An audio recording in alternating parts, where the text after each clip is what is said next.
do you happen to have a match?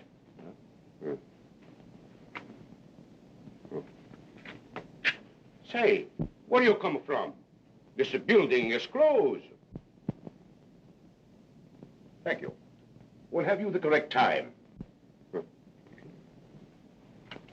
It is just 9 o'clock. Oh, thanks very much. Still, I don't understand.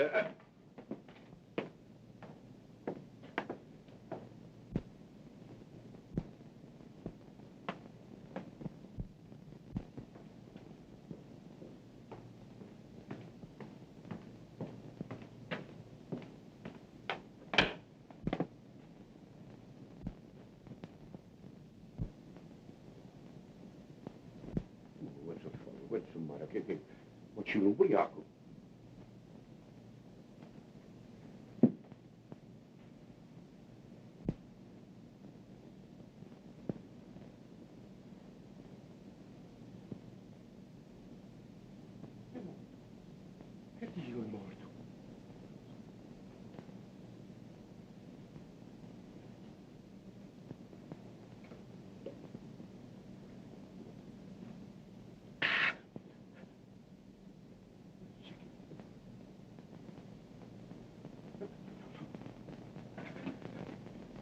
Police! Police!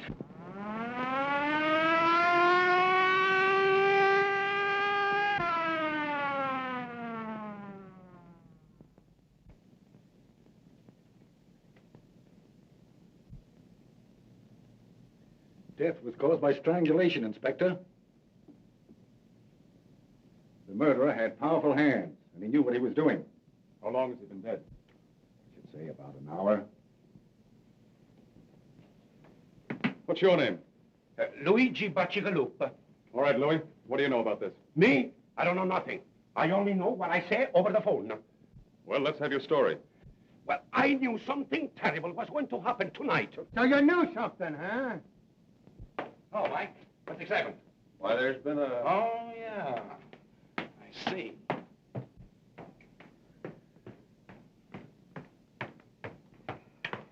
Hello, Casey. Come on, Casey, give. I got a date with Inspector Riley. Sure you have. Only Riley don't know it. You go on in and tell him. Then he will know. Come on, scram. Now, you know Riley always lets me in on a murder. How'd you know this was a murder? Easy. I made a quick checkup on the population of the city and found out we were one short. Yeah? Well, if you don't get out of here, we're going to be two short. Ah, you admit it. I'd be victim number 2, so who was number 1?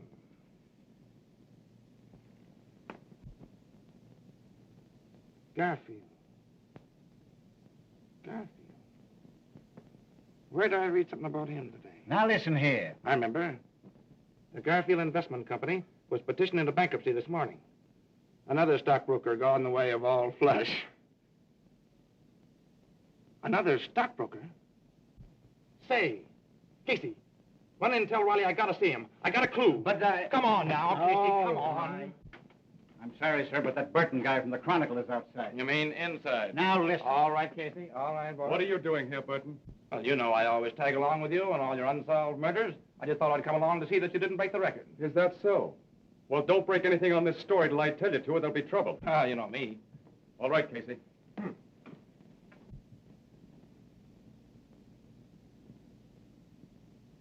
Strangled, huh?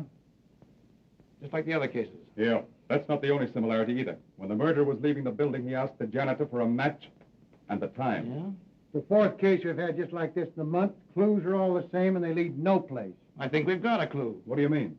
Has the fact taken residence in your cranium that Garfield is the stockbroker, and that the other 3 victims of the recent murder cases were also stockbrokers? Where does that get it?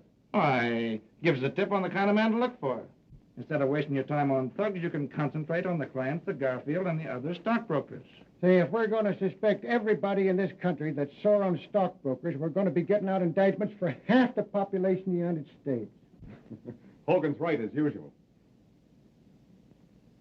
Your theorizing's okay, kid, but I'm with the inspector. We got to start with Buccigalacci or Lacci... Oh, Louis. He got a swell peek at this guy as he left the building. I'm going to take him down to headquarters and let him drag an eye through the rogues gallery. The rest of the men from the homicide squad are here, sir. Send him in. All right, boys. Hi, gang. Doc, let me have a record of the autopsy as soon as you can. All right. Get me a complete photographic record of everything. Footprints, fingerprints, the whole works. Yes. If we fall down on this case, we're through, the bunch of us. And as for you, Mug, when you write this up, use only the barest details. I don't want them to know anything we found out. Say, Sherlock, I could write all you found out on a postage stamp and still have room on it to do a jigsaw puzzle. Is that so? You seen you?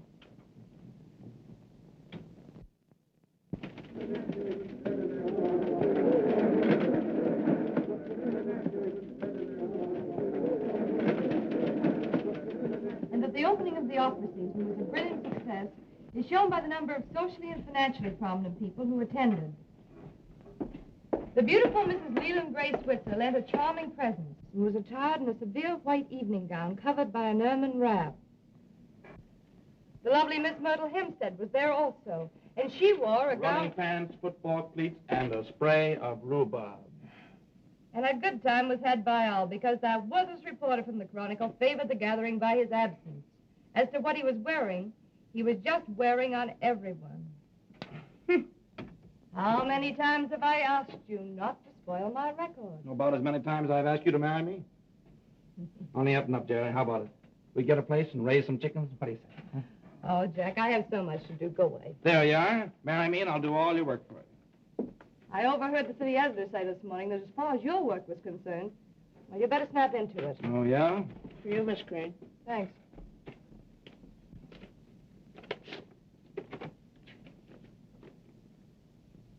Love letter, huh?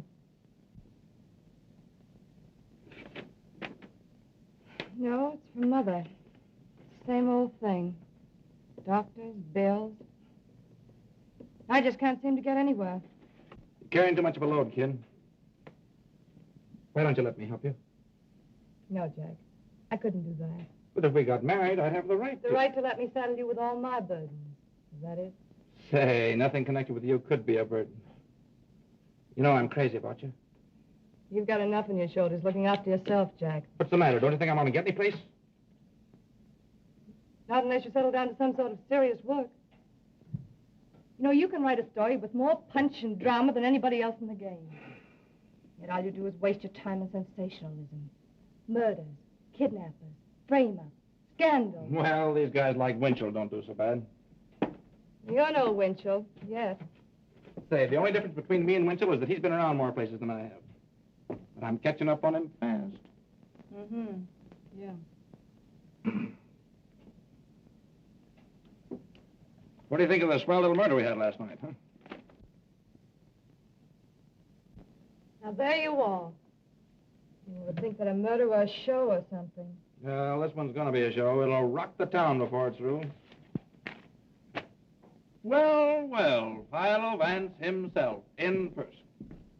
Good morning, Miss Crane. Good morning, Hogan. A little bit out of my precinct this morning, but I feel awful good just having solved the Garfield murder. You solved it. Why, you credit-snatching flatfoot.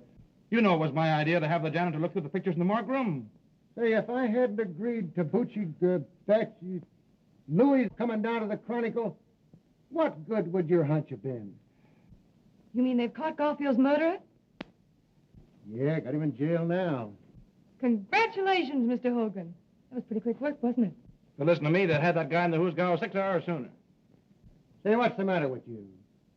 I come down here to tip you off to a scoop and you treat me like a relative or something. All right, how much is it going to cost me? That is outside my car and my next year's salary. No, I just wanted to see if you got the name right. Terrence Aloysius Hogan. All right, Hogan. You're not a bad guy. I guess you deserve a break. Yeah, spell that middle name right. It's Aloysius. Aloysius. Sure. How could I miss it? Aloysius. On the way down, I picked up a picture. Thought you might need it. Oh, yeah, I forgot about that. I could have got one from the morgue room, but probably there's a later picture. Yeah, that's a later when it's... Say, what is this? I thought you were going to give me a picture of the murderer. Why, if we print this, they'll prosecute us for libel in the human race. Why don't you let Miss Crane run it in the society column? He's sensational. Hey, listen. When Riley hears about this, you won't get within 10 miles of the next murder. All this guy does is run around solving crimes and taking the credit away from the police.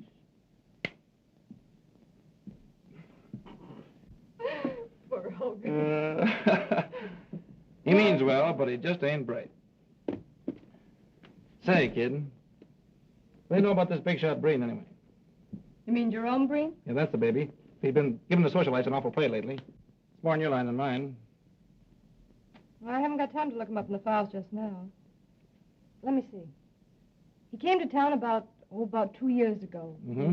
Bought the Tucker estate. Yeah. Everybody likes him.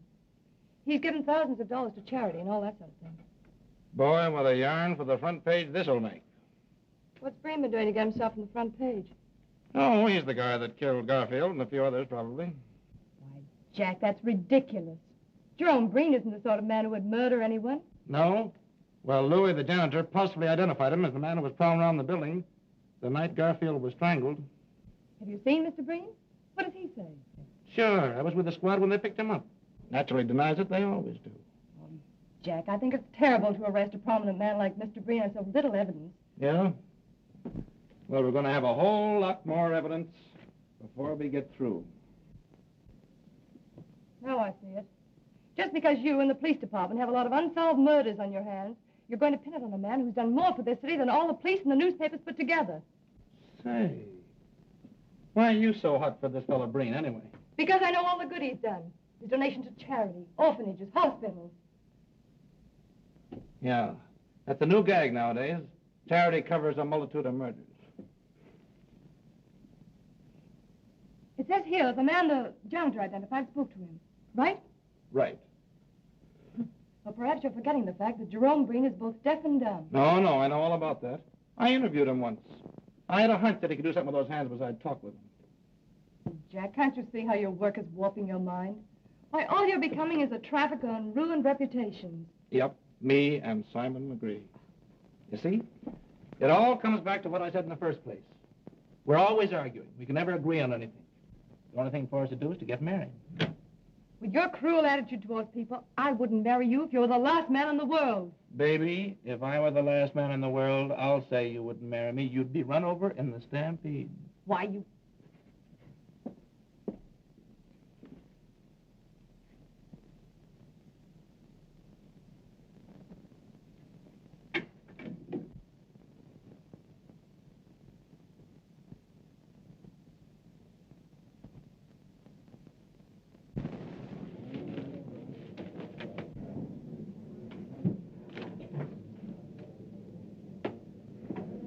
Evidently, the prosecuting attorney is considerably worried.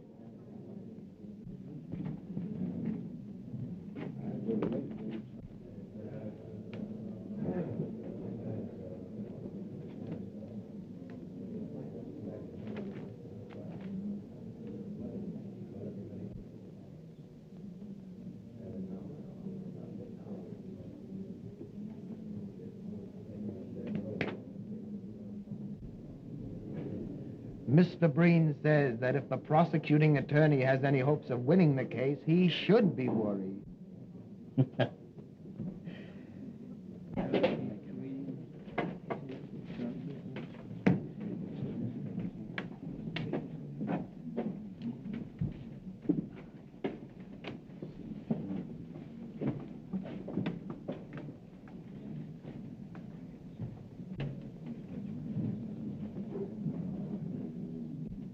Jerry, look, if that guy can't hear what people are saying to him, I'll eat my hat. Oh, don't be silly, Jack. Why, all intelligent deaf people are lip readers. Oh, yeah? What do you think, Chief? Will they get a conviction? I don't know, Hogan. It's got me. All the state has to go on is the testimony of this janitor.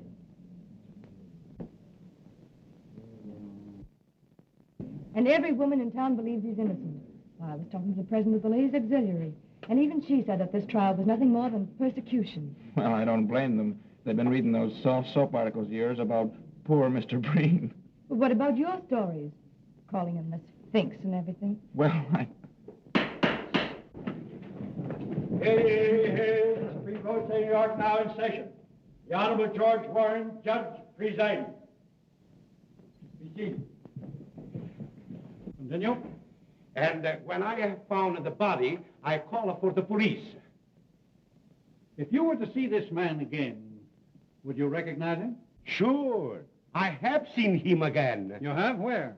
Right in this place. Order. Will you point him out to us, Luigi? Sure. That's him, down there.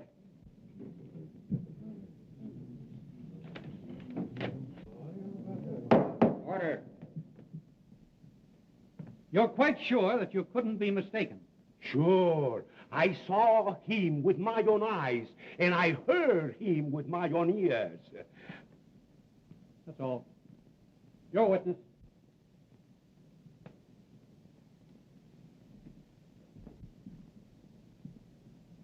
Mr. Bacigalupi, have you ever had hallucinations? Come again? Order. I mean, do you ever imagine that you hear things or see things? Your Honor, I object. Objection sustained.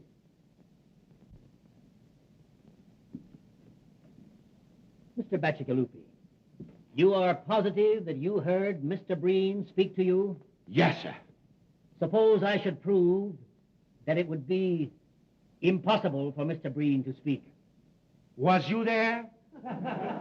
Order. What would you say if I tell you that we're going to prove that Mr. Breen is deaf and dumb? I say you were a screwy. Order.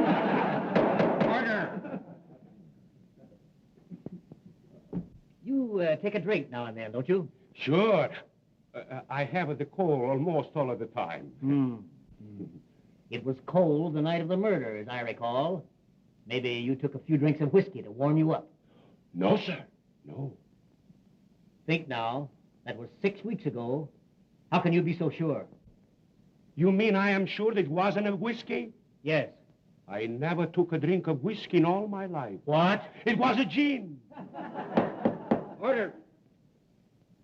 That'll be all. Yes. Your witness, Mr. Prosecutor. Is that all with this witness? No more questions. You are excused. Huh? Thank you very much. Mr. Breen, can you tell us where you were on the night of the murder? Mr. Breen says that he was at home, in bed. Now, Mr. Breen, can you tell us of anybody who saw you at home on the evening in question?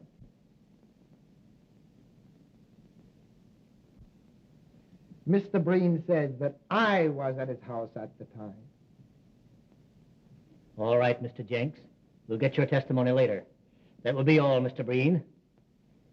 Your witness. You see, if Mr. Breen weren't innocent, he could have hired a flock of witnesses to prove an alibi. Yeah? And if he's the shrewd boy I think he is, that's just what he wouldn't do. Oh, Jack, I'm surprised at you. Why, this is the flimsiest evidence I've ever heard given in a murder trial. I don't give a hang about the evidence. I tell you, Louie's right. If this guy is acquitted, we're going to have some more murders. Oh, ridiculous. Your name? Augustus Calvin, Your profession? physician and surgeon. Dr. Calvin. Doctor, have you examined Mr. Breen, the defendant? I have. Did you discover any abnormality in his physical structure? Yes, Mr. Breen can neither hear nor speak. Order. Just what, specifically, is the cause of his misfortune? Mr. Breen has paralysis of the vocal cords and the oral nerves. Well, just how long, in your opinion, has this condition existed? It was congenital. He was born with it.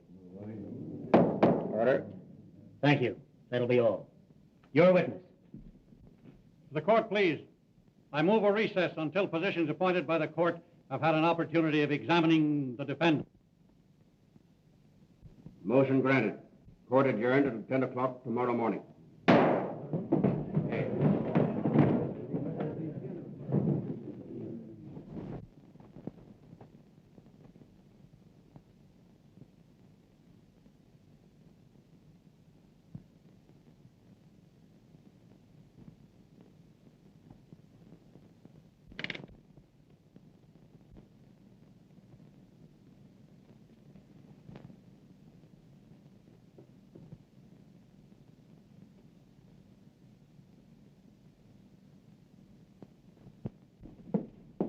Hello, Jack. No. I'll bet you're enjoying that more than any story you ever wrote. Please, Jerry, go away and let me enjoy my piece, will you? Oh, forget it, Jack. Why, you just had a wrong slant in the thing from the beginning. Wrong slant, huh? Say, it would take more than the decision of 12 dumb clucks to make me change my opinion. I suppose all we gotta do now is to sit back, wait for some new murders, and cheer. Oh, don't be silly. Hey, I'll be through this in a minute. How about tying on the old feed bag? I'm sorry, I have an engagement. Yeah? Who's the lucky guy? A very, very dear friend of yours. All right, who is it? Mr. Jerome Breen. Jerome Breen. Mm-hmm. Mr. Breen dropped me a note thanking me for my kindness in the articles I wrote about him during the trial. Invited me to his home. Jerry, you're not really going up that fellow's house. Why, of course I am. I talked to the boss about it, and he's going to pay me extra money for a series of articles on Breen. Listen, baby, honey, listen. I know there's something screwy about that guy. Why, the idea of you being alone with him would drive me crazy. Oh, Jack, pull yourself together. Why, everyone you see lately is a boogeyman. This criminal court assignment of yours must be getting on your nerves. Jerry, if you go up to that man's house, I'll... Oh, that'll be swell. Only don't make it a habit.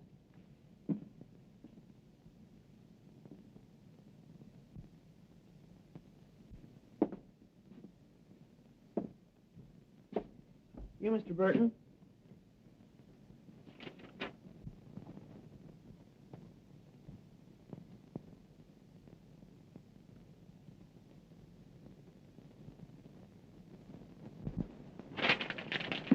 All right, son. Say, Mr. Burton, there's a question I've been wanting to ask you for a long time. Go ahead, shoot. I know all the answers except the right ones. Well, you see, I sort of been wanting to become a great reporter, and I'd like to know how to begin. Well, son, when you find out how to begin to be a great reporter, let me know. And I'll start with you.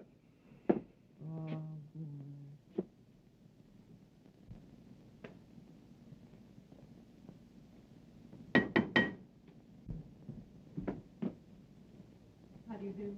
How do you do, Miss Crane? Won't you come in, please?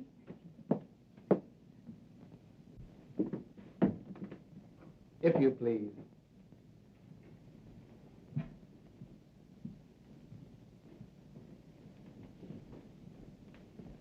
It was so good of you to invite me, Mr. Breen.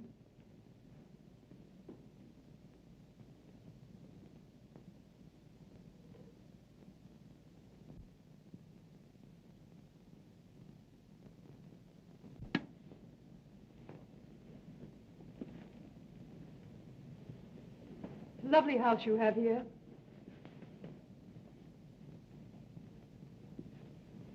Mr. Breen says that the house is far lovelier for your presence. I certainly wish to congratulate you on your acquittal, Mr. Breen. The whole thing was preposterous.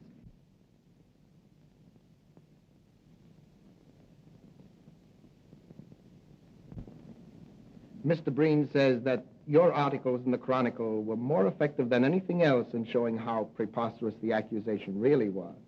My. If these compliments continue, I'm sure I'm going to be so conceited I won't be able to write a good interview.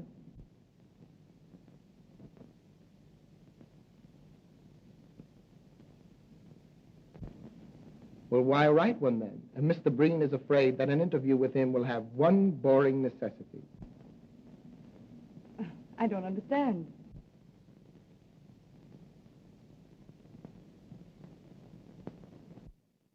You will be compelled to talk about him when he feels it would be much more interesting to talk about you. You know, Mr. Breen, an interview always begins in the same way. Where were you born?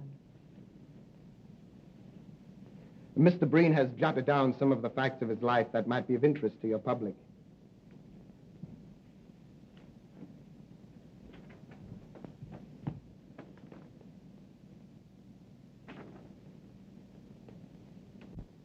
You may use the material in any way you see fit. Why, this is splendid. It'll be a very good beginning for the series of articles I have in mind. Mr. Breen says, and now you have no alternative except to talk about yourself. And now, Miss Crane, if you will pardon me, I shall make the tea. I do hope Mr. Breen isn't bored.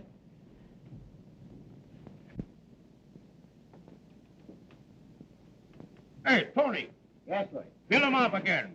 This, 3 points and 2 feet. Pretty good, eh? Okay, then.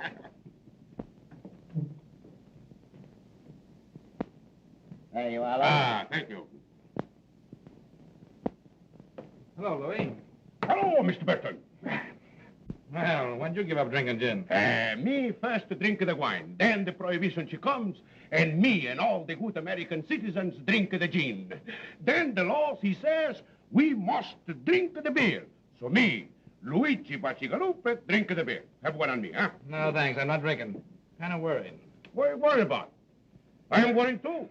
What you got to be worried about? I am worried how I am going to get out of here. What do you mean? See, it's like this. I eat the pretzels, then I get thirsty. I drink a glass of the beer, and when the glass of the beer goes down, I get hungry again, then I eat the pretzels, and I wonder, worry, what is going to be the end. Yeah, that's tough, all right. Hey, listen, Louis. Yeah, Are you dead sure it was Breen you were talking to the night of the Garfield murder? that's what I say in court, isn't it? Yeah, I know, old man, but nobody seems to believe you. Now, after all, you know, you were drinking pretty heavily that night, weren't you? You might have been mistaken, huh? Say, Luigi Bacigalupe only make one mistake in his life, and I marry her. All right, now cut out the Second Avenue comedy stuff, will you, and listen to me. Maybe you did have one drink too many, huh? Maybe you were seeing things, huh? Say, a few shots of gin means to me as much as a glass of milk means to you. I was brought up in it. I mean, the gin, not the milk. But man alive, how could it have been Breen you were talking to if he couldn't talk? Say, this is the last time I'm going to speak to you about this. I know what is what, and I know what is what not. If I have to decide, and what judges and lawyers and the like, and what I see with my own eyes, I stick to what I see with my own eyes. Say, that guy Breen is a bad egg. And anybody that gets mixed up with him is going to be in trouble sooner or later. Maybe sooner.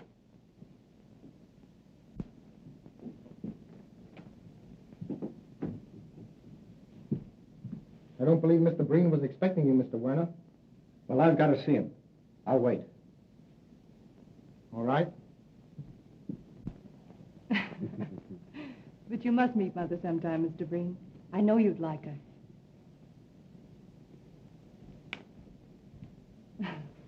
Mr. Werner's calling. Oh, I had no idea it was so late. I simply must be going.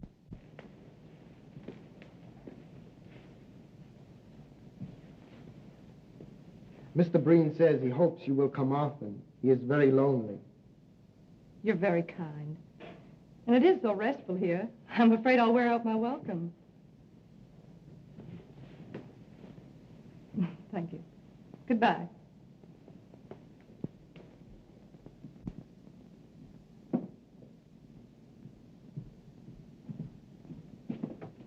Good afternoon, Miss Crane. Goodbye. I think Mr. Breen will see you now.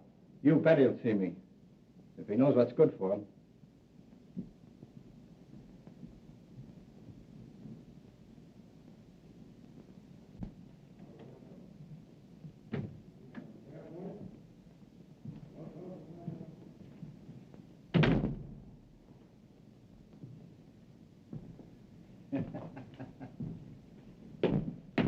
Oh, boys. Hello, Hogan. Rally in. Yeah, he's in. You better stay out. What's the matter? Hydrophobia. Ah, well, he's always glad to see me. Hey, listen, you. Did you hear what I said? I said no. Well, go ahead. Make it snappy. What do you want? Me? Oh, I just dropped in for a drink.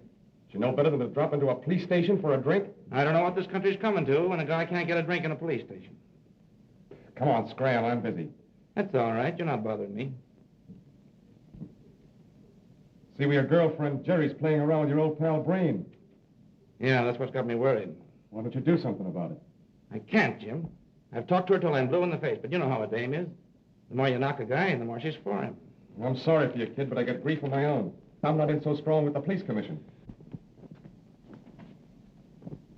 Hey, Chief, there's a Mr. Werner here to see Burton. Werner? To see you? Oh, yeah, I forgot to mention it. I told him to meet me here. Say, what do you think this place is, a reception room? Listen, Jim, this guy may have a clue on the Breen case. He called me at my office, but I couldn't see him there on account of Jerry. Well, It's about the reward that my boss offered on the Garfield case, see? I wanted to hear him in case he has anything important to say. And what am I supposed to do? Play stenographer and take down a report of the conversation? No. You go in the other room and listen. I don't think a full view of that mug of yours will make anybody inclined to talk. Oh, is that so? Show him in, Casey. Huh?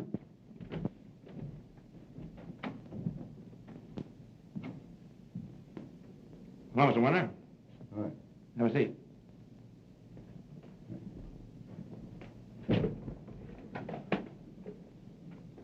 I hope you don't mind my asking you to come here, but you see, there are reasons why I couldn't have you at the Chronicle. No privacy. It's all right with me. Besides, you might need the cops before you get through. Yeah. Well, Mr. Winter, what do you know? What do you know about Breen? And I know anything about Breen. I'm only a stockbroker's clerk. But I keep my eyes open. Yeah, but I thought that... I said I knew somebody connected with the Garfield murder. And maybe a few others. Well, as I told you over the phone, if you give us the right tip, there's $5,000 in it for you. Now get this, Burton. I've got a date tonight with a certain party. If he treats me right, there's no story. Well, where do I come in? You're going to be at my house at 8:30 tonight with $5,000. Either I tell you the story and get the dough, or it's no sale. But there's the address. Remember, 8:30. Oh, and another thing. If you should get there before me, don't say anything to my mother. She thinks the party I'm dealing with is on the up and up.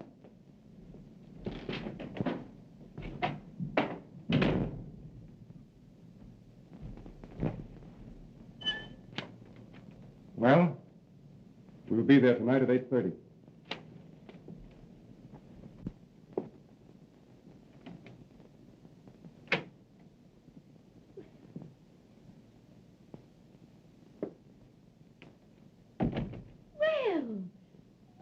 Mr. Breen, I didn't know Dave was expecting you. I think he's taking a nap. I'll go call him.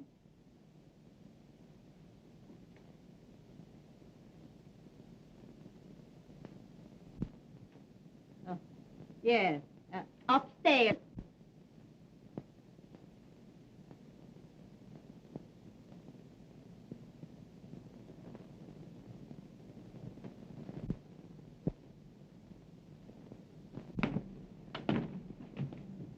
Well, I hope this isn't another wild goose chase. Well, anyway, it won't be a total loss. It's a good speakeasy in the same block. Find the wisecracks. Better get going. It's 8:10 now.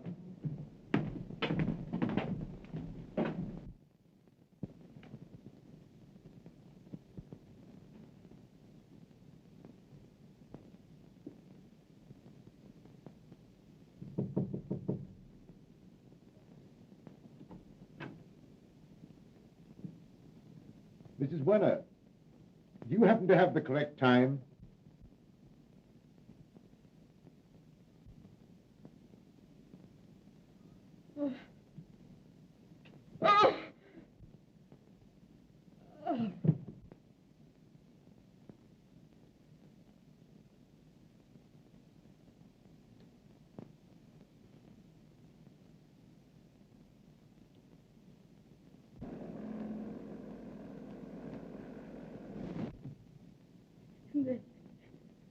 Then Breen, when he asked me the time, I couldn't remember anything else.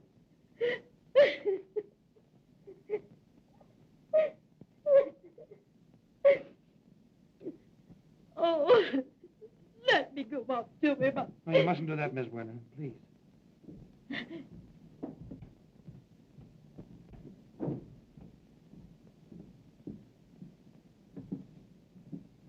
Well? Same as the others. He's dead. I knew it. I knew it! Oh. Oh.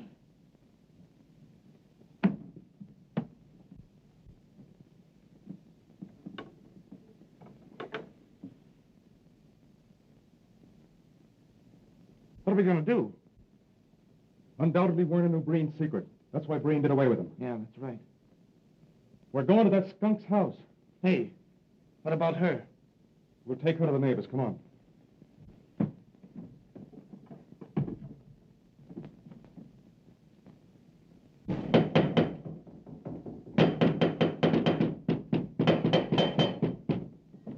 Breen. Why, he... Come on, Riley.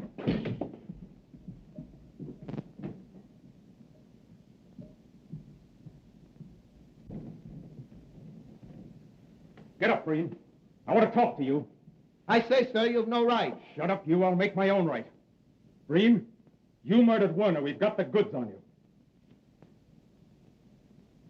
Mr. Breen says you'll talk to him civilly or you'll leave his house. I'll talk to him civilly with a poke in the snoot.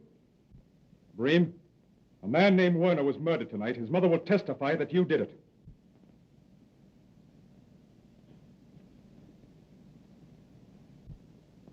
Mr. Breen says, why don't you arrest them again and make yourselves the laughing stocks you were in the Garfield case? Why, you...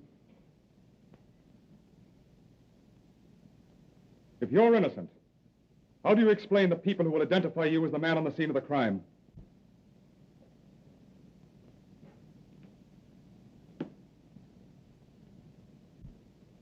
Mr. Breen says, if you look at the matter calmly, it is easily explained. The watchman on the Garfield case was obviously drunk and might have identified anyone. And Mrs. Werner, after her son was murdered, probably had an hallucination caused by what she'd been reading in the papers.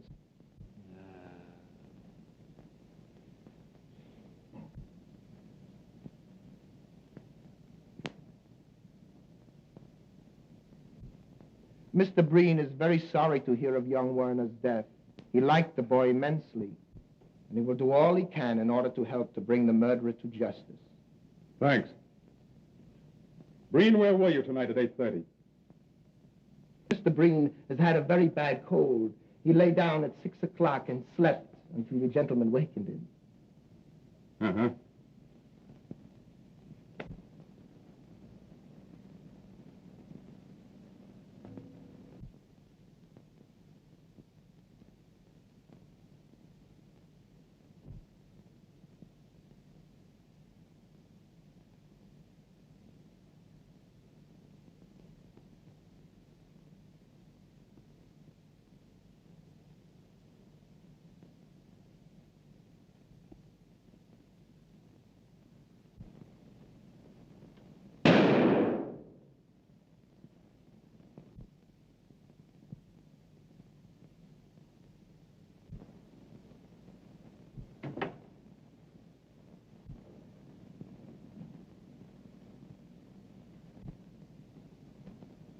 Say, why should Breen have a piano if he can't hear music?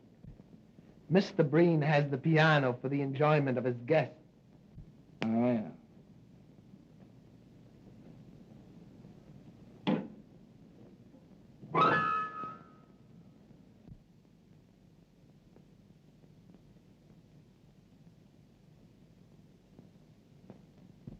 Come on, Jack. There's nothing else for us to do here. Good night, Mr. Breen. I'm sorry we disturbed you.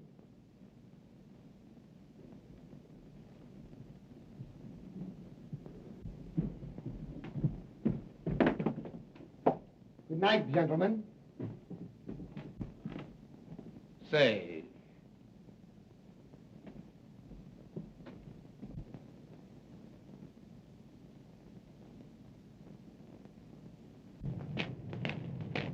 what do you make of it, Jim? I'd like to know how he could hear that piano when I couldn't get a tumble out of him firing off a gun. What makes you think he could hear me at the piano? I was watching him.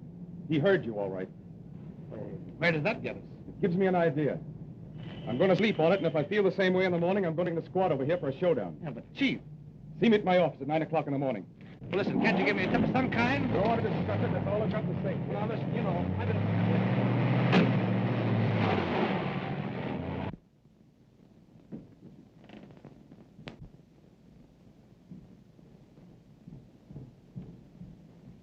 That copper is onto something.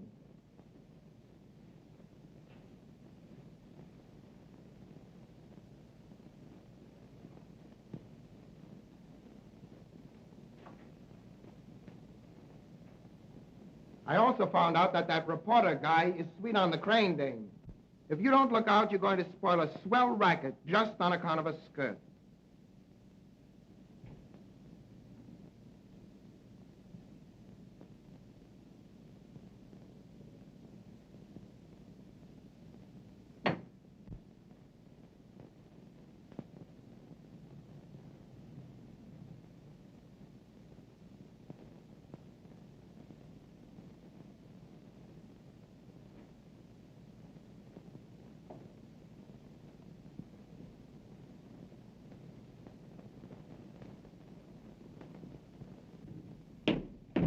Hi, boys.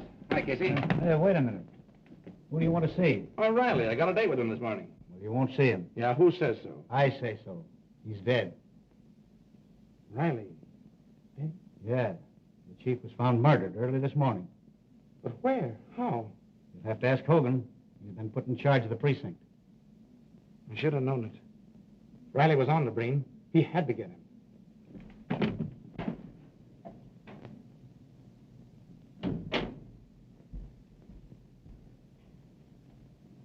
Hogan, how did it happen? Tell me about it. Riley's wife found him in bed, 7 o'clock. Strangled like the other guys. How could the murderer get to him? Easy.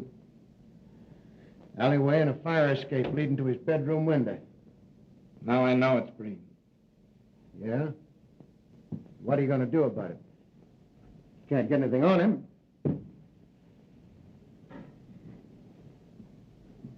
What a swell break I get.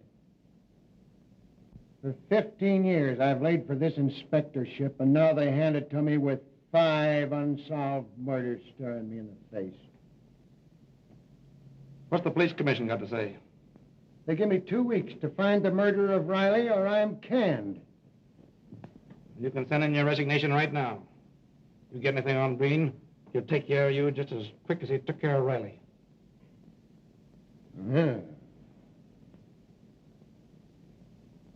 I wonder why he went after Riley. Riley found out some kind of clue at Breen's house last night. He's going to tell me about it this morning. Breen got wise to him, bumped him off. What was you and Riley doing at Breen's house last night? We went up there on the Werner murder. Couldn't get to first base. And what's the lowdown on that Warner case? I was somewhere else. He got Werner for the same reason. Werner got wise to his secret. I tell you, that guy Breen's a maniac. He'll kill anybody who finds out about him. I wonder who else might stumble onto that guy's secret. We might just as well tip him off to stay away.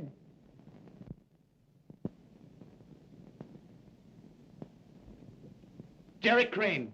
What about her? I mean, she's been seeing Breen all the time. She might stumble onto his secret. I thought she was your girl. She used to be until this guy started working on her, hypnotizing her. I gotta do something. Say, wait a minute. Let me talk to her. I got away with these dames. Yeah, all right. Say, give me the Chronicle right quick. Yes, we know, but don't you realize the danger you're in? I'm sorry, Mr. Hogan, but I can't see it that way.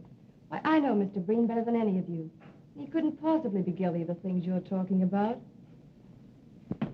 But, Jerry, dear, don't you understand? We've been working on this thing. We can see things you can't.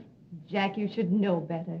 When people go snooping around with wild ideas in their mind, the first thing you know, they begin to believe them. As a matter of fact, you're asking me to believe the rottenest things about one of the finest men I've ever met. We're not asking you to believe a thing. All we want you to do is to stop associating with Breen. What do you mean, associating with Breen? Well, everybody's been talking about it. It's even been in the newspapers. All these visits you've been making to his house. Which only means that the gossipers and columnists in the other papers are following in the footsteps of Mr. Burton of the Chronicle. You're very foolish. Risking your life for a woman's whim. Why, this is no whim, and Jack knows it very well. I'm writing a series of articles on Mr. Breen. I'm being well paid, and I need the money badly. All right, then, chuck your articles. I'll give you what you need. We've been through all that, Jack. How many more articles have you got to write? You've written a dozen now for a guy who doesn't even write a short obituary. Well, that's really my business. Supposing I make it my business. Now, see here, Mr. Burton. I like Mr. Breen, and I'm going to see him whenever I want to. But, Jerry, listen, honey, don't go now. Have dinner with me and talk it over. As a matter of fact, I'm having dinner with Mr. Breen.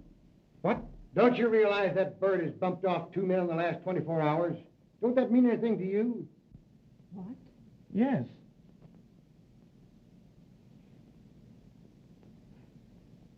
No more than it would to Jack or any other reporter covering an assignment. Even if it were true. But, Jerry... Oh, I'll tell you what I'll do. If it'll make you feel any better, I'll ask Mr. Breen not to murder me. But, Jerry, listen, supposing you should stumble onto his secret. I won't, my dear. I'll pick my steps.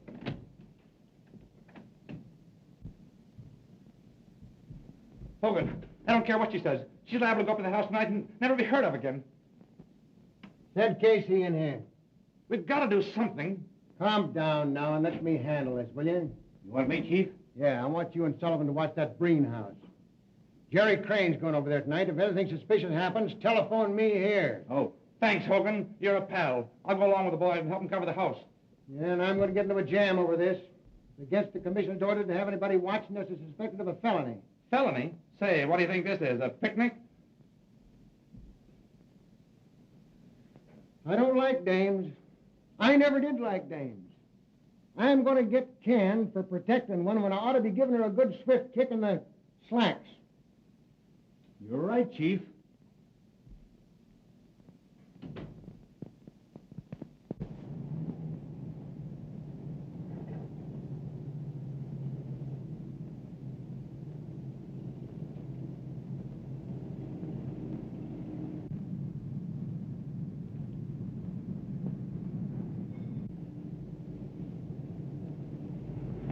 Is that the Crane dame just went in the house? Yeah, I was talking to Burton when she went by.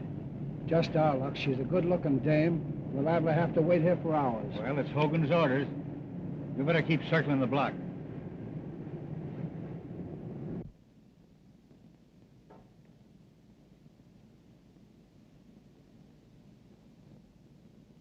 But I'm finishing the articles, Mr. Breen. I really don't think I should impose on you anymore.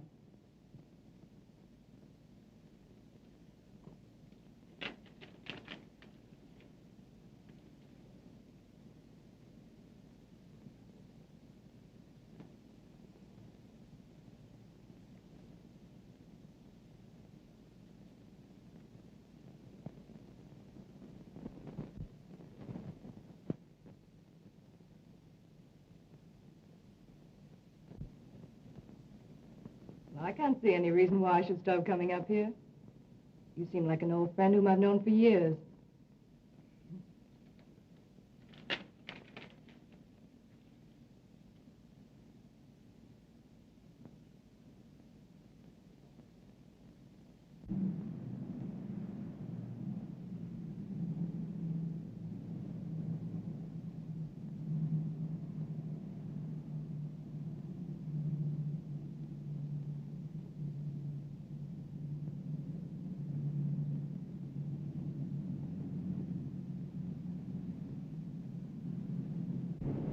Got a cigarette, Casey?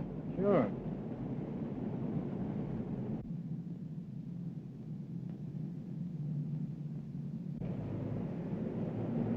Better walk on. I got a hunch that guy spotted us. Well, so long. So long.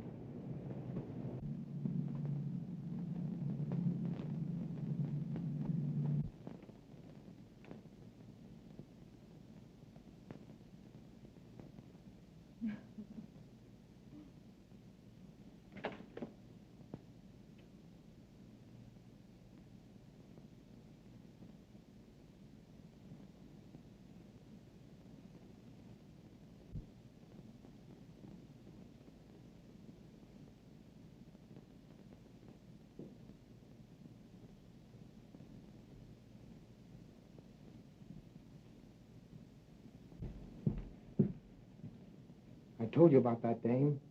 There are a couple of dicks outside watching the house.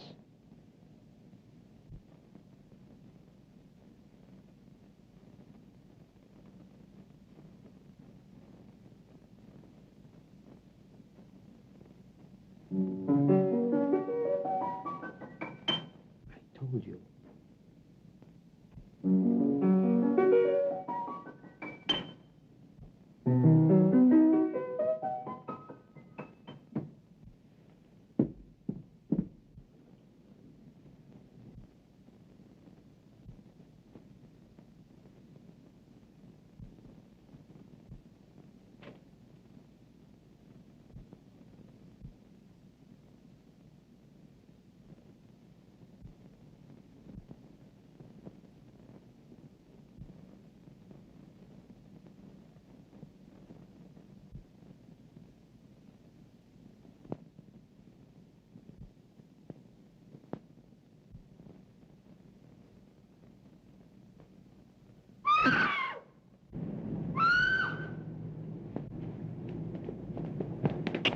Phone Hogan. Come on, Casey, quick.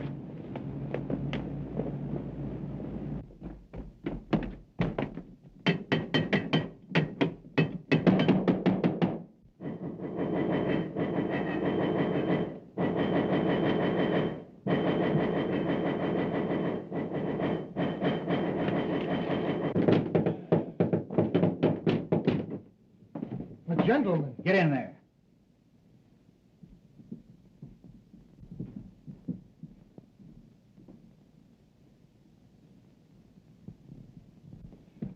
Where's Jerry Crane? Now listen here, You shut up. What have you done with her? Casey, I'm going to search the house. Keep these two birds covered. Right.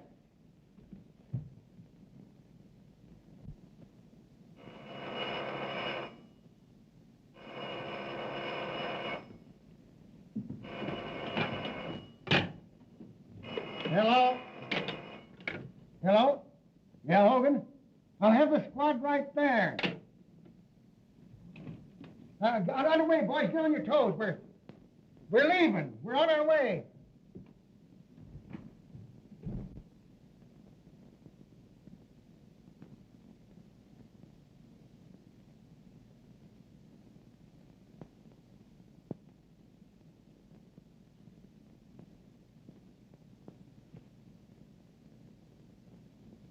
Hey, do you think I'm going to believe any of that junk you've been writing?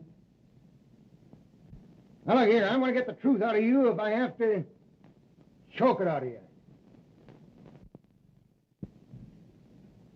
Any luck? Not a sign of her anyplace. The joint's empty. What's he say? Oh, that guy can lie fast as he can write. He says Miss Crumb here at all tonight. Didn't you tell him we saw her come in? Yes, he says that's a maid, and she went out the back door. Say, if you know what's good for you, you'll come across. The minute I find out anything's happened to that girl, you'll be on the business end of a bullet.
Hey, can that racket. You just ain't got no ear for music. Besides, I think a lot better when I play. Yeah? Say, I got a hunch I've got the secret of this mystery right at my fingertips. I tell you, Jerry's right here in this house. Yeah, that's right.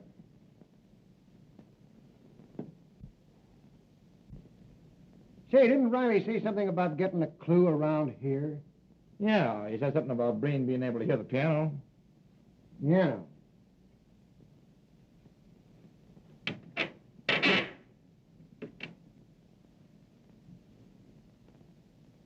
Well, I don't know what kind of a clue he'd get out of that.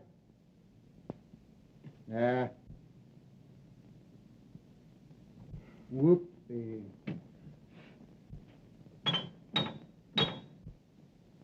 Look!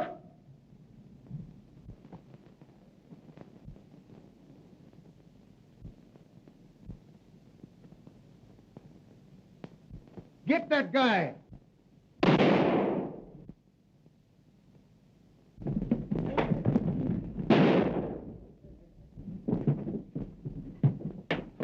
Jerry, Take it easy. you all right? I'm just a bit shaky.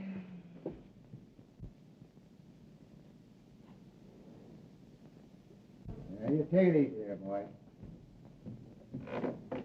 Oh, I told you not to trust this fellow, didn't I? Thought you said she wasn't here. The other guy's dead, Chief. Yeah? Watch him.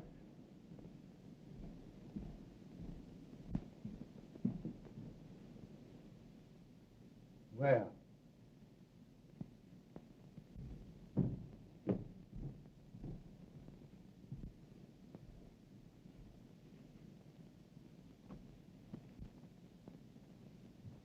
They're just like as two peas in a pod. They can't both be deaf and dumb.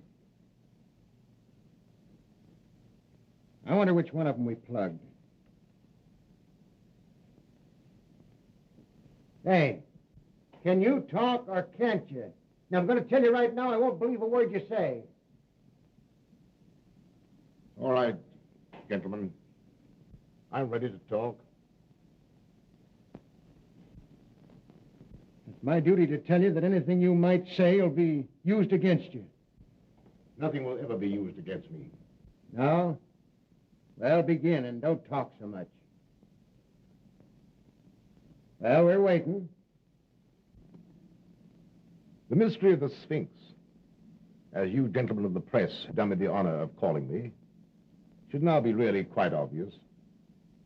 Whenever I found it necessary to remove an obstacle, it was quite simple to establish a perfect alibi. My twin brother temporarily assumed my identity, and he being a real deaf mute, well, of course, would naturally discredit any witnesses who might testify that he had spoken to them. How successfully my little scheme worked could be attested to by the police departments of other cities beside your own. My only oversight was my inability to foresee an inspector with a talent for the piano.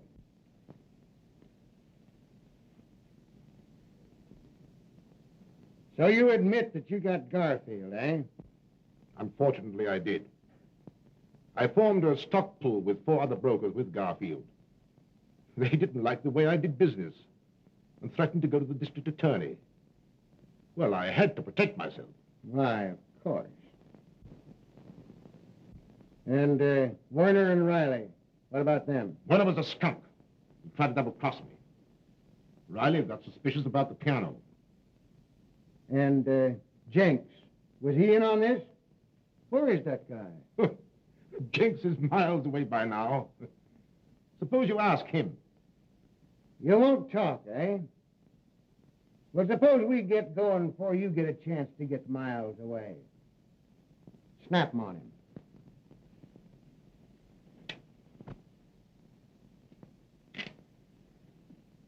All right. I'm ready. No.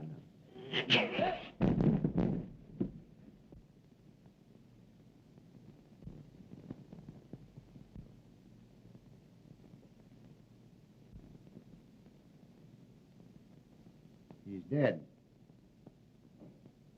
Must have been heart failure.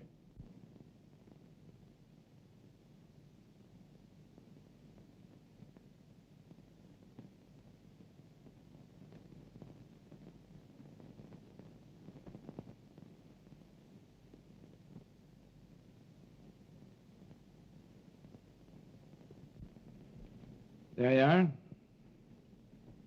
Careful. What's that, a souvenir? That's how he died. Poison. What are you trying to do, kid me? It's a medieval poison ring. If you press it right, the plunger comes out and pricks the finger. Oh. You know, I suspected something like that all the time. Yeah. Sullivan, take care of that, will you? And, Jack, I guess I've been pretty stupid. Well, I'll let it go this time, but from now on, I'm wearing the brains in this family. This family? Aren't you working a little fast? You bet I am. We're getting married. I'm going to raise chickens. You're going to raise... How about it, Mama? All right, boys, I'll see you pretty quick. You take care of it. Oh, excuse me. All right, all right. Well, Inspector, I guess you'll keep your job after all, huh? Yeah. I'll keep the job. And you all laughed when I sit down at the piano.